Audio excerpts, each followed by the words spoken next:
Agora a gente vai falar sobre o feminicídio. Então, se a gente trouxe aqui a boa notícia de que as mortes violentas intencionais diminuíram no Brasil, matando mulheres, não. As mulheres estão morrendo muito mais. Há recorde de feminicídios no Brasil, 4º ano consecutivo, em que os números não param de crescer. A gente vai a Salvador com a Camila Tissa, que vai trazer os dados sobre o feminicídio. Camila, boa noite. Oi, Thaís, muito boa noite a você, a todos que nos acompanham. Pois é, um dado preocupante, como você disse, é o 4º ano seguido que o país bate o próprio recorde sobre esse tipo de crime, que são mulheres sendo mortas por questões de gênero. Então, a gente tem a primeira arte aí na tela para ilustrar esse número total de feminicídios. São vidas que estão sendo perdidas agora mesmo. Durante aqui esse ao vivo, pode ter uma mulher sendo morta em algum lugar do país. O Brasil registrou somente no ano passado 1.571 casos de feminicídio. Esse é o maior número da série histórica do Anuário Brasileiro de Segurança Pública. Em relação ao ano anterior, esse aumento foi de 4%. Na sequência, a gente pode observar também aí na tela um outro dado que chama a atenção, que é o avanço das tentativas de feminicídio. Em 2025, mais de 4.000 mulheres sobreviveram a essa tentativa de assassinato. Então,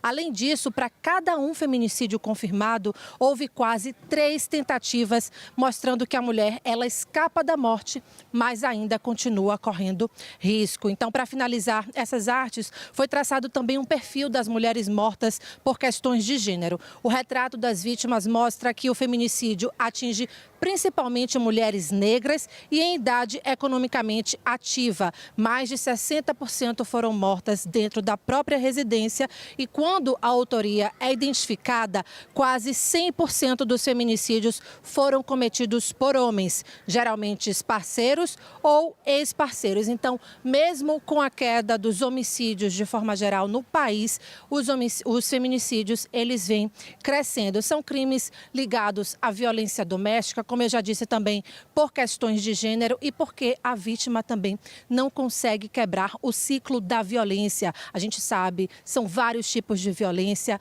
5 ou 6 já confirmados por autoridades, que vai levar até a morte dessa mulher. Então, esse ciclo de violência precisa ser rompido para a gente começar a diminuir esse número que parece número de guerra de mulheres sendo mortas no país todos os dias. Thaís. Parece não, minha querida. São números de guerra. Obrigada, Camila. São números de guerra essa morte. 96% são... o autor é conhecido, é a violência dentro de casa. Portanto, é claro que temos que falar sobre ações efetivas, mas temos que falar no longo prazo sobre educação. Educação na base da escola, desde criança, para os homens aprenderem desde miudinhos em viver em igualdade conosco.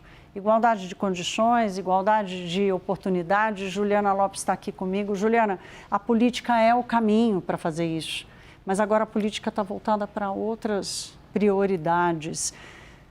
Onde é que você enxerga falha nesse combate? Onde é que está o gargalo, Thaís? A Camila trouxe um ponto que é muito importante, que é para cada tentativa, esse é um levantamento que diz muito sobre isso, para cada, na verdade, morte consumada, há 3 tentativas. O que a gente está falando? De uma quantidade de mulheres muito considerável, de mulheres sobreviventes de tentativa de feminicídio, que mostra que há um caminho para que essas mulheres sejam protegidas antes de serem mortas e entrarem nessa estatística que é preocupante, coloca o Brasil num ranking mundial de morte violenta de mulheres aqui no país.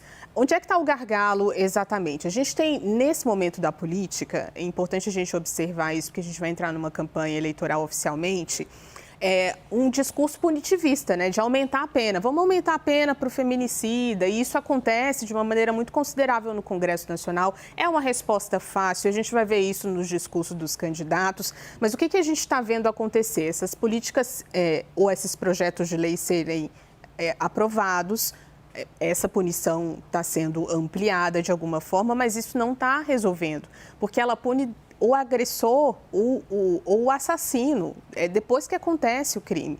A gente precisa de uma rede de proteção antes que esse crime aconteça. Isso envolve investimento em rede de acolhimento para essas mulheres, em fiscalização de medidas protetivas, monitoramento das ameaças. A gente tem uma quantidade muito significativa de mulheres que registram esses boletins de ocorrência e isso precisa ser monitorado. Só uma atenção aqui que a gente sempre coloca nesse momento eleitoral, que é discurso punitivista de que vai aumentar a pena, não está resolvendo esse que é um grande problema aqui do Brasil. Então, olhar para o que está faltando, olhar para esse gargalo que é antes da morte realmente ser confirmada. Investir já na proteção da mulher e investir já atrasados na educação, desde pequeno, para entender que somos iguais. Obrigada, Juliana. Boa noite para você.